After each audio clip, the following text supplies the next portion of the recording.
부활절 이후 우리는 어떻게 살아가야 하느냐라는 주제로 우리 빌립보서의 말씀을 시리즈의 말씀으로 우리 함께 나누어 왔습니다. 우리 지난주 우리 김인철 목사님 통해서 6주년을 맞이한 우리 공동체를 향한 섬김의 말씀을 또 함께 은혜를 나누었고요. 오늘은 빌립보서 4장의 말씀을 통해서 마지막으로 우리 빌립보서의 말씀을 통해 크리스천의 삶에 대해서 우리 함께 은혜를 나누기를 소망합니다.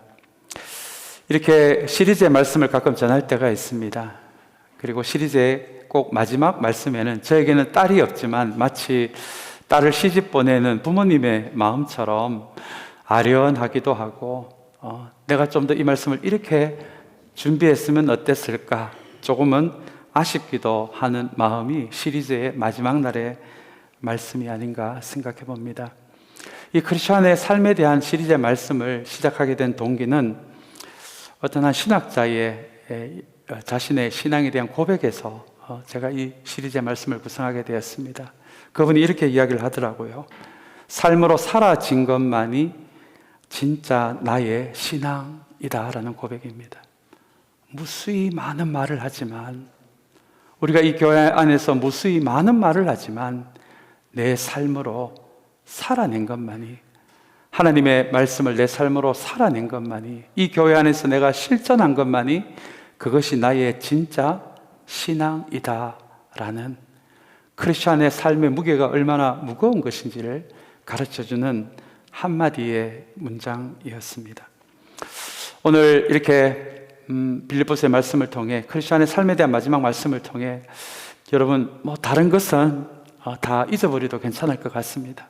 그러나 우리의 삶으로 살아낸 것만이 진짜 나의 신앙이다.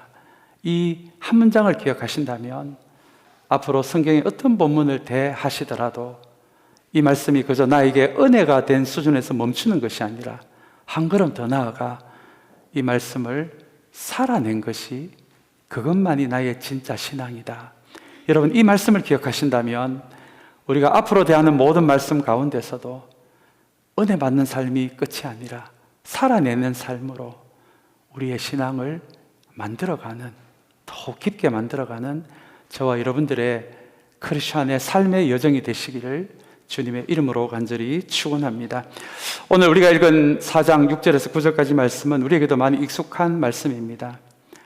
빌립보서 전체를 통해 크리스천의 삶이 어떠한 삶인지를 가르쳐 주었던 바울은 마지막 이 4장에서 크리스천의 삶을 세 단어로 최종적으로 정리를 합니다. 그 단어가 바로 기도, 생각, 실천이라는 단어입니다. 이 세 단어를 통해서 빌립보서에서 크리스천의 삶, 그동안 가르쳤던 것 바울은 이렇게 세 단어로 정리를 합니다. 먼저 기도에 대해서 크리스천의 삶에 대해서 이야기를 하는데 먼저 기도에 대한 이야기를 바울은 끄집어내기를 시작합니다. 우리 6절 말씀은 제가 한번 읽겠습니다. 우리 잘 알려진 말씀입니다. 아무것도 염려하지 말고 모든 일을 오직 기도와 간구로 하고 여러분이 바라는 것을 감사하는 마음으로 하나님께 아뢰십시오 라는 말씀입니다.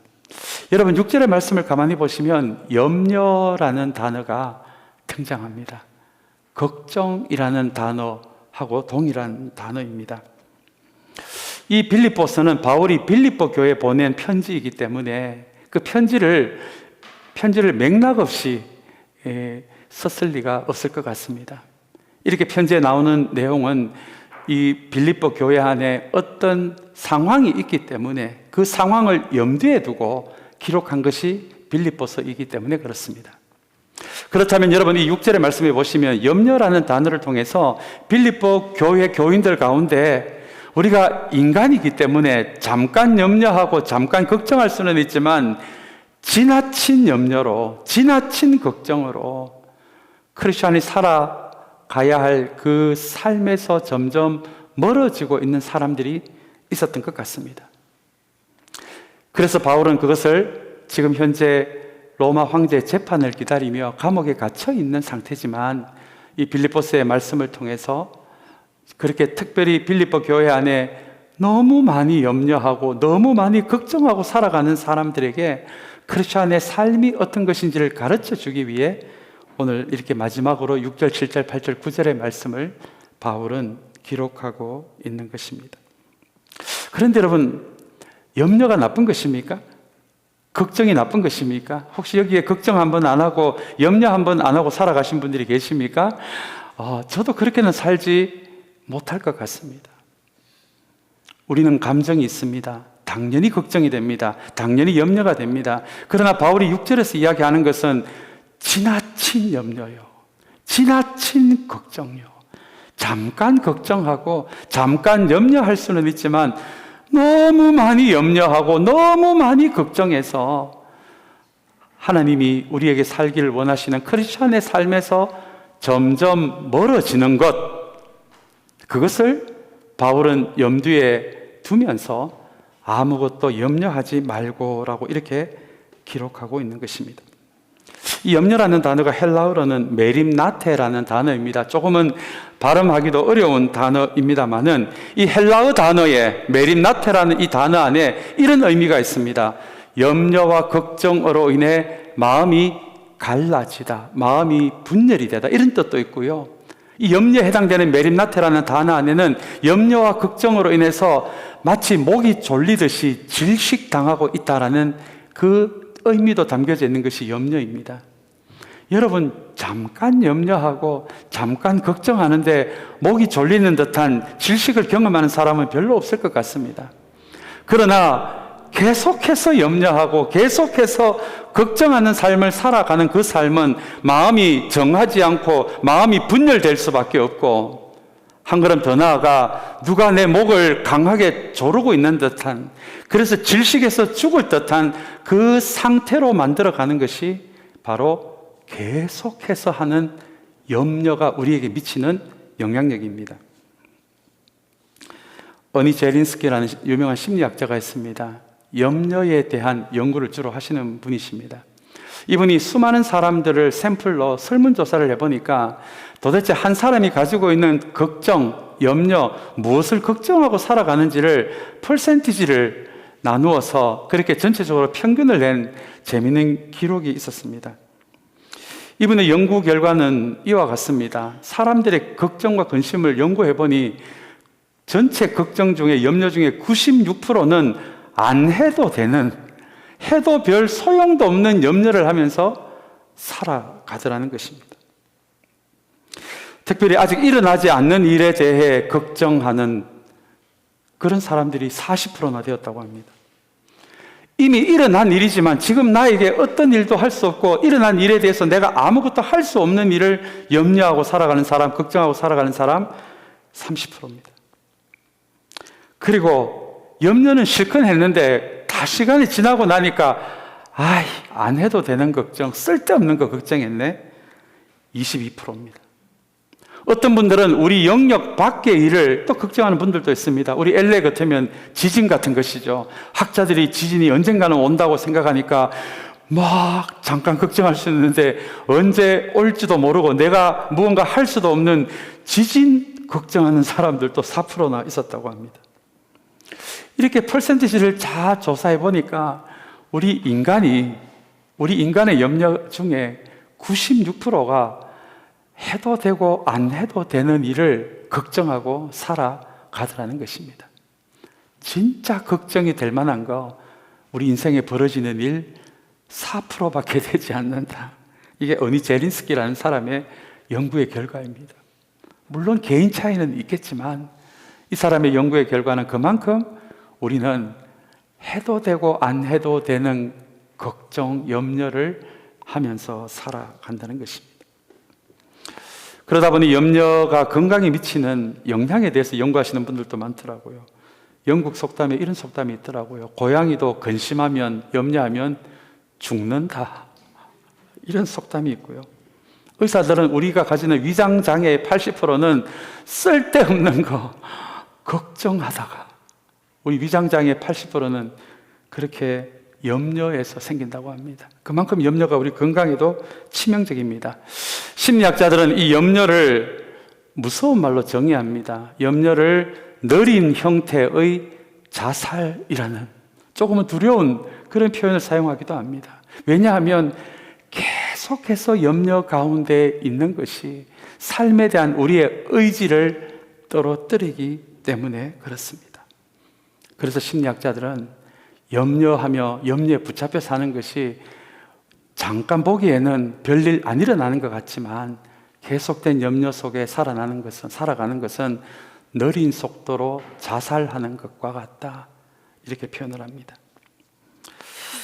이런 염려에 대한 이야기에 더해서 우리는 크리스찬이니까요, 도대체 성경이 염려에 대해서 어떻게 이야기하는지를 우리는 좀 잘 보아야 할 것 같습니다. 마태복음 6장 27절에서 주님은 이렇게 말씀하십니다. 누가 염려함으로 키를 한 잔나 더 하겠느냐. 염려가 문제 해결에 아무런 도움이 안 된다는 주님의 말씀입니다. 마태복음 13장 22절에는 네밭 이야기 가운데서 가시덤불밭 이야기가 나오죠. 씨앗이 뿌려져서 싹이 났지만 가시덤불로 인해서 그 싹이 계속 자라지 못하는 그 상태, 주님은 이 가시덤불이 바로 염려라고 말씀하십니다. 그렇다면 여러분, 이게 무슨 말입니까? 우리의 신앙이 심겨지고 싹은 나도 이 염려로, 우리 하나님의 자녀들의 삶이 온통 염려로만 가득 차 있다면, 불안감으로만 가득 차 있다면 우리는 영적으로 자랄 수 없다는 것입니다. 깊어질 수 없다는 것입니다. 넓어질 수 없다는 것입니다.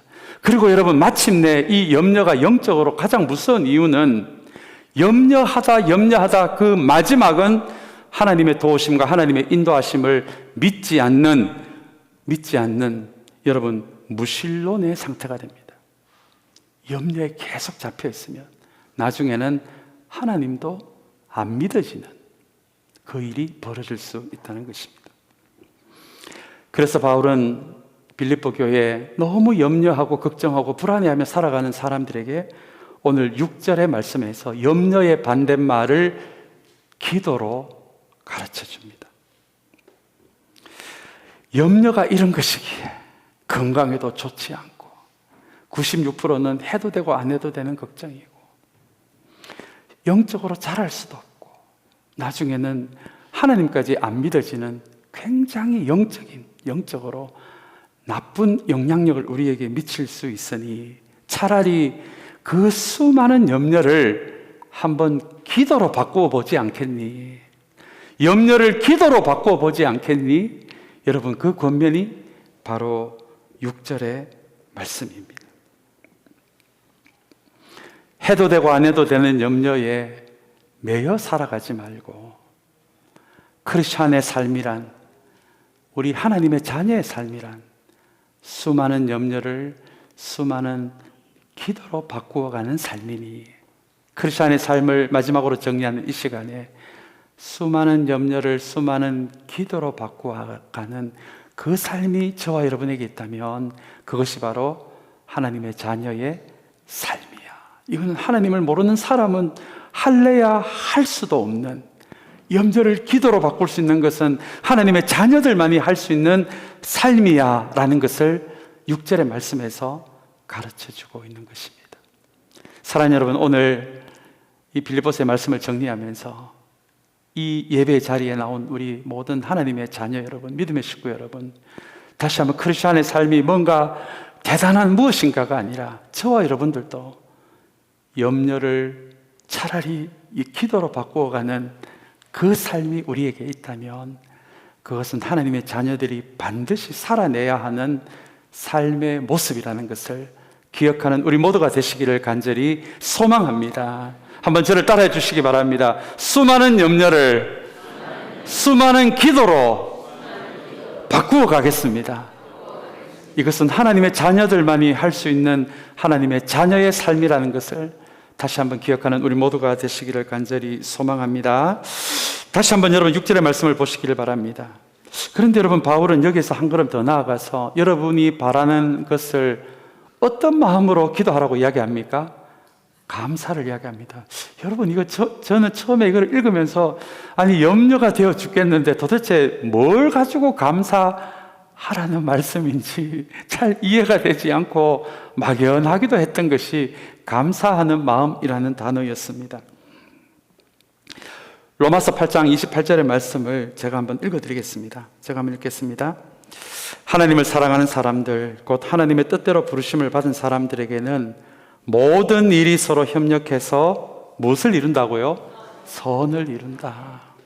아마 바울은 로마서에서 자신이 기록한 이 8장 28절의 말씀을 염두에 두고 감사함으로 기도하라라고 이렇게 이 빌립보 교인들에게 가르쳐 주고 있는 것입니다. 여러분 한번 생각해 보시기 바랍니다. 모든 일이, 여기에 나오는 모든 일은 기쁜 일, 좋은 일, 생각만 해도 흥분이 되는 일, 전율이 되는 일도 포함이 되지만 이 모든 일 안에는 슬픈 일, 고통스러운 일, 부끄러운 일, 은밀한 일, 다시는 생각하기도 싫은 그런 일들도 포함되는 것이 모든 일이라는 단어의 의미입니다. 그런데 바울은 자신의 인생을 돌아보며 자신이 좋아하고 기뻐했던 일들뿐만 아니라 자신이 기억하기 싫었던 그런 일들 안에서도 하나님이 일하고 계셨다는 것을 경험하게 됩니다. 내 마음 같아서는 좋은 일만 기억하고 살아가고 싶은데 우리의 인생에는 좋은 일뿐만 아니라 싫은 일, 슬픈 일, 고통스러운 일도 여러분 일어나지 않습니까? 그 일들은 기억하기 싫어서 마음 한편에 내려놓고 내려놔도 여러분 마음 한켠에 둔다고 해서 그것이 기억이 안 날 리가 있겠습니까? 그러나 바울은 자신의 인생의 경험을 가만히 돌아보니까 좋은 일뿐 아니라 내가 생각하기조차 싫은 그 일들 가운데서도 하나님은 일하고 계셨다는 것을 바울 사도는 경험하게 됩니다. 그래서 바울이 고백하는 이 표현이 모든 일이 서로 뭘 했어요? 협력해서. 우리 하나님은 좋은 일 하는 데도 계시고 내가 염려하는 일에도 계시니 이 모든 일을 하나님은 서로 협력해서 나에게 가장 좋은 선을 이루어 주신다. 여러분, 이것이 바울 사도가 경험한 일입니다. 그래서 오늘 말씀 6절을 통해서 염려 속에서도 걱정 속에서도 감사하면서 기도하라라고 가르쳐 줍니다. 왜냐하면 하나님은 내가 염려하는 일을 통해서도 하나님은 나에게 가장 좋은 선을 이루실 분이시기 때문에 그렇습니다. 바로 이것이 바울이 빌립보 교회에 제안하는 선택지입니다. 계속 염려하고 살래? 계속 불안해하고 살래? 계속 걱정하면서 살래? 아니면 이왕 하는 염려의 자리 기도로 바꿀 때 그냥 바꾸는 것이 아니라 모든 일을 협력해서 선을 이루시는 분이 하나님이시니 차라리 먼저 감사함으로 이 염려거리를 통해서도 이것을 감사의 제목으로 만들어 주실 그 하나님을 신뢰하는 마음으로 염려를 기도로 바꾸어 가는 삶, 그것이 참된 하나님의 자녀의 삶이야 라는 것을 6절의 말씀을 통해서 가르쳐주고 계신 것입니다. 사랑하는 여러분, 다시 한번 우리 빌립보서의 말씀을 이제 전체적으로 정리하면서 저와 여러분의 남은 인생의 여정에 아마 또 내일이면 또 염려할 것이 생길지 모르겠습니다. 걱정할 일이 또 생길지도 모르겠습니다. 그러나 우리 크리스찬의 삶은, 하나님의 자녀가 된 우리의 삶은 염려 속에서 살아가는 삶이 아니라 염려를 감사함으로 기도로 바꾸어가는 그 삶이 진짜 크리스찬의 삶이라는 것을 기억하는 우리 모두가 되시기를 간절히 소망합니다.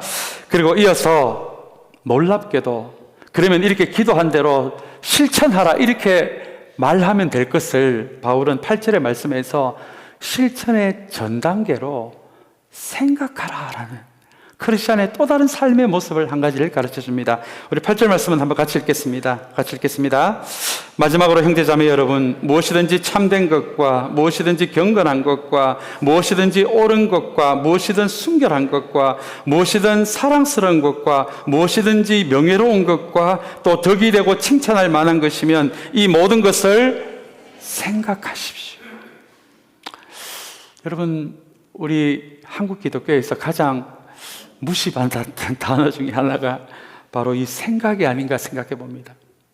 특별히 서신서를 읽어보면 이 생각이 얼마나 크리스천의 삶과 밀접한 연관이 있음에도 불구하고 우리는 이 생각이라는 것보다도 우리가 감정적으로 은혜받고 우리의 마음이 뜨거워지는 것, 그거 너무너무 좋은 것이지만 그에 반해서 생각의 영역에서는 우리가 그렇게 많이 신경을 쓰지 못했던 것 같습니다. 여러분, 삶이 생각과 깊은 연관이 있다라고 한번 여러분 생각해 보신 적이 있으십니까? 한번 여러분의 삶을 생각해 보시기 바랍니다. 여러분들의 삶은 그냥 사라진 것이 아니라 여러분들이 생각한 것을 살아내는 것입니다. 내가 하루 종일 생각하는 거요. 내가 어린 시절부터 내가 이게 맞다라고 생각해 왔던 거, 여러분 그것이 여러분들의 삶의 삶으로 표현되고 있는 것입니다. 그렇다면 우리가 이것을 생각을 크리스천의 삶과 연관해서 우리가 생각해 보면 우리는 하루 종일 생각하고 내가 가장 많이 생각하고 내가 맞다라고 생각하는 것을 삶으로 살아가게 되어 있습니다. 우리는 우리의 생각대로 살아가게 되어 있다. 이것은 성경이 이야기하는 정도의 이야기가 아니라 모든 심리학자들이, 행동을 연구하는 학자들이 동일하게 하는 이야기이기도 합니다.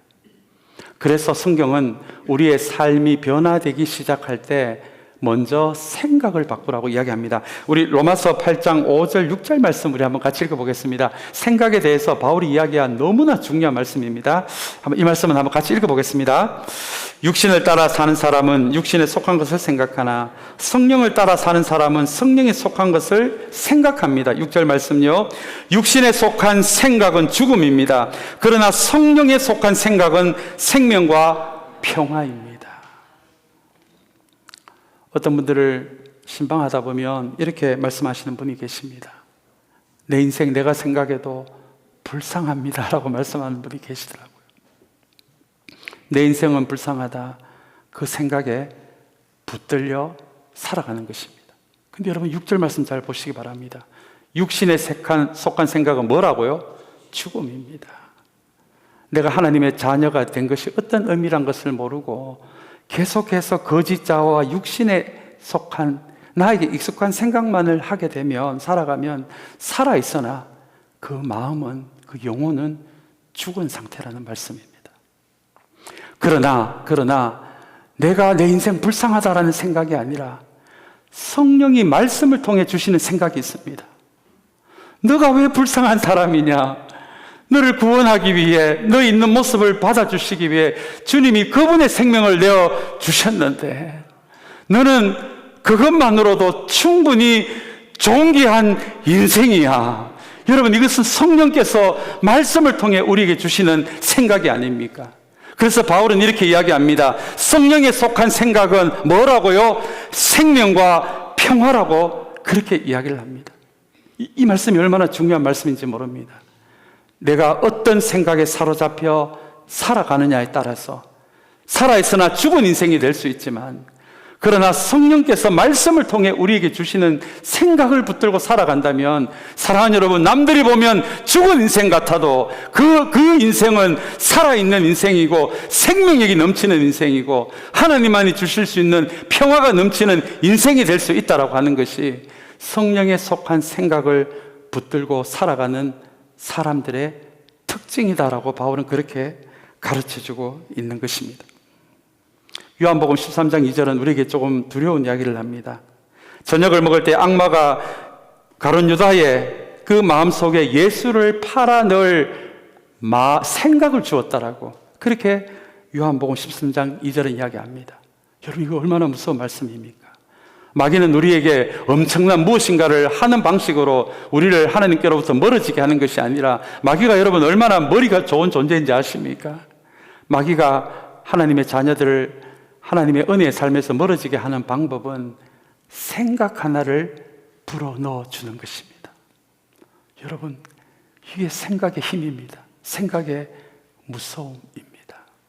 그래서 바울은 자, 이렇게 한번 이제 실천해봐라, 살아봐라 라고 하기 전에 생각이 얼마나 중요한지를, 크리스천의 삶에서 중요한지를 8절에서 가르쳐주고 있는 것입니다. 인생의 어떤 경험 가운데서 내가 내 인생 생각해도 불쌍하고 처량하게 느껴질 때가 있습니다. 우리는 인간입니다. 충분히 그런 생각 가질 때가 있습니다. 그러나 여러분, 그 생각에 매여버리는 것이 아니라 내 인생 불쌍한 인생이다라는 그 생각이 드는 순간, 아니다, 성령께서는 주님 안에 있는 내 인생을 좋은 게 한 인생이라고 그렇게 말씀하셨지라고 하는 성령의 생각을, 나의 의지를 다해 붙드는 순간, 오늘도 붙들고 내일도 붙들고 그 다음 날도 붙드는 순간 그 생각이 삶이 된다라고 하는 것이, 여러분, 이것이 바울이 가르쳐주는 실천하는 방식입니다. 몸으로 뛰기 이전에 내가 주님 안에서 어떤 존재가 되었다는 것을 먼저 뭐 하라고요? 생각하라. 마귀가 주는 생각에 넘어가지 말고, 부끄럽다고 하는 생각, 비참하다고 하는 생각에 넘어가지 말고, 그 순간에 성령께서 말씀을 통해 우리에게 주시는 그 생각을, 내 모든 의지를 다해, 영혼을 다해 그 생각을 붙들기 시작할 때 비로소 실천할 힘이 거기에서 나온다는, 사랑하는 여러분, 그 말씀이 지금까지 내가 말한 이 모든 것, 이 좋은 것들을 생각하십시오 라는 말씀의 의미입니다. 그렇다면 하나님의 자녀의 첫 번째 삶은 염려를 기도로 바꾸는 삶이고요. 그리고 두 번째는 하나님의 말씀을 통해서 우리에게 생명의 생각을 계속해서 불어넣어 주시는, 성령께서 주시는 생각을 붙드는 것. 이것도 여러분, 우리 하나님의 자녀들이 반드시 해야 하는 크리스찬의 삶이라는 것을 꼭 기억하는 우리 모두가 되시기를 간절히 소망합니다. 마귀가 주는 생각에 여러분 속지 마시고요. 마귀가 주는 생각은 결국은 죽음으로 가지만, 말씀을 통해 성령이 주는 생각은 생명과 뭐라고요? 평화입니다. 저와 여러분의 인생 가운데, 우리 참사랑교회 가운데 생명과 평화가 넘쳐나시기를 다시 한번 주님의 이름으로 간절히 축원합니다. 이제 마지막으로 9절의 말씀입니다. 읽고 마치겠습니다. 같이 읽겠습니다. 그리고 여러분은 나에게서 배운 것과 받은 것과 듣고 본 것들을 실천하십시오. 그래야만 평화의 하나님께서 여러분과 함께 하실 것입니다. 하나님께서 우리와 함께 하신다, 얼마나 힘이 되는 말씀입니까? 근데 여러분, 오늘 이 9절의 말씀을 잘 읽어보시면 아무나 하고 함께 하시는 거 아니에요. 실천하는 사람들요, 살아내기를 시작하는 사람. 그게 어렵다는 거 주님도 아시니까 주님이 실천으로 살아내는 일로 몸부림치는 사람, 그 인생에 주님이 함께 하신다라고 그 약속의 말씀을 9절에서 주고 있습니다. 우리 앞에 말씀부터 잠깐 보면, 여러분은 나에게서 배운 거죠. 바울이 빌립보 교회를 개척해서 세울 때 설교하고 말씀 가르친 것을 의미합니다. 받은 것, 편지를 의미합니다. 빌립보서, 다음에 초창기 교회들은 바울의 편지들을 이렇게 회람하면서 돌려보면서 읽기도 했거든요. 그렇다면 바울이 쓴 빌립보서, 에베소서, 이런 것은 받은 것입니다. 하나님께 받은 것을 여러분들에게 주었다라는 의미입니다. 그렇다면 받은 것은 하나님의 말씀을 의미합니다. 듣고, 이것은 바울에 대해서 사람들이 하는 이야기를 의미합니다. 아니, 바울이 지금 로마 감옥에 갇혀 있는데 감옥 안에서도 세상에 찬송하고 지내더라. 야, 너가 그런 거 다 듣지 않았느냐? 그 다음에 가장 중요한 겁니다. 본 것입니다. 본 것. 이것은 바울이 빌립보 교회에 목회할 때 바울이 무슨 말을 했고, 바울이 빌립보 교인들이 보기에 어떤 행동을 했고 어떤 삶을 살았는지를 의미하는 단어들입니다. 이 모든 것, 내가 너희들에게 설교하고 가르치고, 내가 너희들에게 건네준 성경, 그리고 너희들이 본 내 말, 내 행동, 자, 이것들을 어떻게 하라고요? 너희들이 한번 이제부터는 실천해 보라고 이야기합니다. 여러분, 이게 얼마나 자신감 있는 이야기입니까? 그래서 여러분, 이 9절의 이 말씀을 한마디로 요약을 하면 이렇게 표현해 볼 수도 있을 것 같습니다. 나는 여러분들에게 설교하기 전에, 나는 여러분들에게 말씀을 가르치기 전에 내가 먼저 그 말씀을 실천하기를 시작했습니다. 내가 당신들에게 전한 이 말씀 설교하기 전에 내 자신에게 먼저 설교했고, 이것을 한번 듣고 실천해 보라고 하기 전에 내가 먼저 이 말씀을 실천하는 삶을 살았습니다. 여러분, 그것이 깔려 있기에 오늘 바울은 마지막으로 나에게 배운 것, 받은 것, 듣고 본 것을 이제부터 한번 실천해 보십시오 라고 바울은 이야기를 하고 있는 것입니다. 여러분, 이것이 바로 모델이 되는 삶입니다. 우리는 지식을 전하면 그 지식이 자녀에게도, 우리의 가족에게도, 안 믿는 사람에게도 전해진다라고 생각을 합니다. 여러분, 그렇지 않습니다. 지식을 통해서 전도된 사람은 그렇게 많지 않습니다. 대부분 전도된 사람들, 새롭게 하나님의 자녀가 된 사람들을 가만히 보시면 그 사람 주변에 하나님이 어떤 분이신지를 넌지시 조금이라도 알 듯한 크리스찬의 모델이 될 만한 사람들이 주변에 있었다는 것을 우리는 알게 됩니다.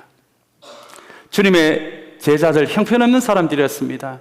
그러나 초대교회가 세워지고는 얼마나 한 사람 한 사람 탁월한 리더가 되었는지 모릅니다. 여러분, 그냥 리더가 된 것이 아닙니다. 이 제자들은 예수님과 3년 동안 주님이 어떻게 사셨는지, 어떻게 전도하셨는지, 어떻게 기도하셨는지, 어떻게 가난한 사람을 돌보고 어떻게 길을 잃은 사람들에게 길이 되어 주셨는지를, 예수님이 어떻게 하셨는지를 옆에서 다 보았기 때문에 예수님이 모델이 되어 주셨기에 자신들이 본 것대로 여러분 생활하게 되어 있지 않겠습니까?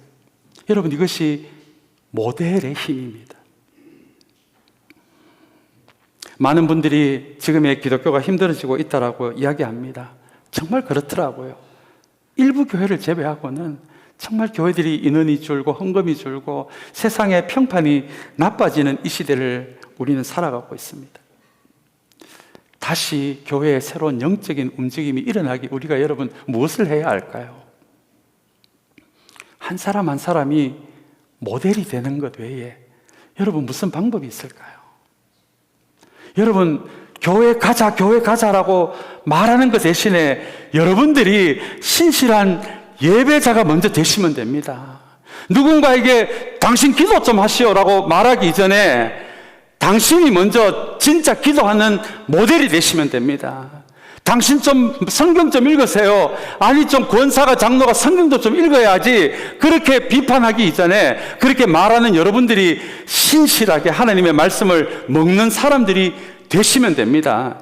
왜 사랑 안 하냐고 말하기 전에 내가 정말 진짜 사랑하는 모델이 되면 여러분, 신앙은 전념이 되는 것이지 가르쳐서 윽박질러서 비판해서 되어지는 것이 아니거든요. 정말 여러분의 식구들 가운데 아직 신앙의 자리에 있지 못한 분이 계십니까? 얼마나 속이 상하시겠습니까? 근데 여러분, 별다른 방법이 있습니까? 제가 생각하는 가장 좋은 방법은 여러분들이, 안타까워하는 여러분들이 그분이 보시기에 저 사람의 삶을 보니 하나님이 이런 분이시겠구나, 나도 그 하나님 한번 믿어보고 싶다. 저와 여러분들이 모델이 되는 것 외에 여러분 무슨 방법이 있겠습니까? 그래서 오늘 바울은 이렇게 이야기합니다. 나에게서 배운 것과 받은 것과 듣고 본 것을 너희들도 한번 살아봐라.